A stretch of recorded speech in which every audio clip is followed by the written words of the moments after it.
Australia has some of the best beaches in the world, and everybody loves going to the beach. But there's something on the beach called rip currents. Rips are something that every Australian and every overseas tourist should know about because there's something that can get you into trouble. I'm Dr. Rob Brander from the University of New South Wales, and I'm a surf scientist and surf lifesaver. During the summer months in Australia, on average, somebody drowns in a rip every 2 or 3 days, and most of the thousands of rescues that happen on our beaches are related to rips. Remember that it only takes about a minute to drown, so it's very important to be able to spot rips on your own. Now, if you haven't noticed, I've been swimming between the flags, and that's where everybody should swim because the lifesavers and the lifeguards put the flags in the safest part of the beach away from the rips. And if you don't know what a rip is, if you swim between the flags, that takes a lot of the guesswork out of having to spot one. However, of the more than 11,000 beaches in Australia, only 3% are actually patrolled by surf lifesavers and lifeguards. And that means there's a lot of beaches and a lot of rips that you could easily get into trouble in. Well, what are rips? It's a really good question. And what we do is we throw purple dye, which is harmless, into the water. The dye goes wherever the water goes, and it's an easy way to spot the rip. Well, let me tell you what rips are not. They're not undertow. They won't pull you under because there's no such thing as an undertow. They're not rip tides because they're not a tide. They're a current. They flow pretty steady, and they won't take you to New Zealand.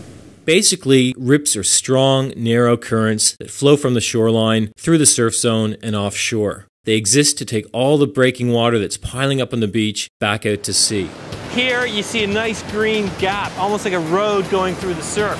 And that's the rip current because it's sitting in a deeper channel, in this case between the reef and the sandbar. But look at it, there's no waves breaking, there's hardly any white water. Whereas you look to the right, you've got your sandbar, shallow water, waves are breaking there, bringing all that water in and back out through the rip. It looks perfect, and that's how you spot it.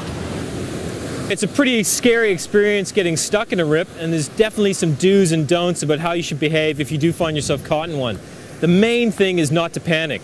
Don't panic because the rip will not pull you under the water. All the rip will do will take you further out to sea, and it'll sometimes bring you back. Remember that you've got air in your lungs, you float, you're very buoyant, so don't panic. The second thing to do is if you're not a particularly good swimmer, put your hand up, straight up like that, signals for the lifeguards and the lifesavers to come and get you. What you could also do if you're a good swimmer is you could look around. And if you can see the sides of the rip, which is usually the shallower water where the waves are breaking, a lot of white water, swim towards that area. White water is good because it means it's shallow, you can maybe stand up, and also white water brings you back to the beach. What you should never do is swim against the rip. These things flow pretty fast and you'll just find yourselves going backwards, swimming faster, getting tired, and then you'll start to get scared. So just go with the flow, signal for the lifeguard, or let the rip take you around and get out of it yourself.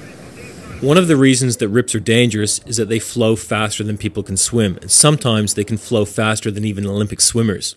Rips are most dangerous because they actually look like the safest place to swim.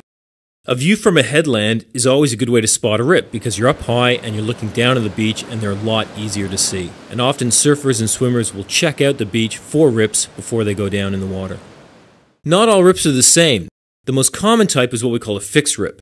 And fixed rips are stuck between sandbars and they might stay in the same place for days, weeks, and even months.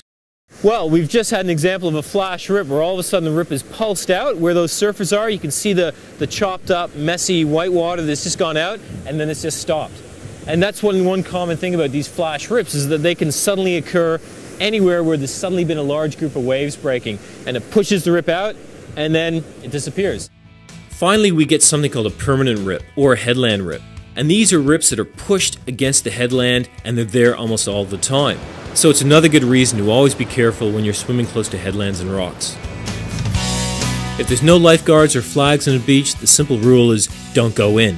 If you do go in, make sure you're an experienced swimmer or surfer, make sure you're always with somebody, and make sure you know how to spot rips.